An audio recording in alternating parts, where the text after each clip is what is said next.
మన యొక్క సనాతన ధర్మాన్ని ఉద్ధరించినటువంటి జగద్గురు శ్రీ శ్రీ ఆదిశంకర భగవత్పాదాచార్యుల వారు శాస్త్రోక్తముగా శాస్త్ర ప్రమాణంతో మనకి చూపించినటువంటి పంచాయతన దేవతారాధన పద్ధతి అనేది ఏదైతే ఉందో, ఈ పంచాయతన దేవతల్లో శివుడు, విష్ణువు, గణపతి, అమ్మవార్లతో పాటు సూర్యనారాయణ స్వామిని కూడా ఆరాధించడం అనేది శంకరులు శాస్త్ర ప్రమాణముతో ఈ సంప్రదాయాన్ని ఏర్పరిచి మనకి ఉపదేశించారు.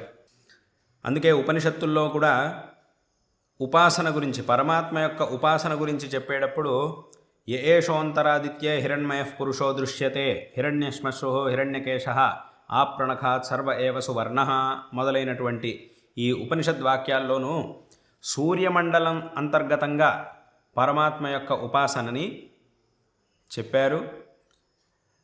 అదేవిధంగా మనం అమ్మవారి యొక్క సహస్రనామాలని చూస్తే దాంట్లో మనకు ఒక నామం కనబడుతుంది, భానుమండల మధ్యస్థ అనేటటువంటి ఒక నామం మనకు కనబడుతుంది.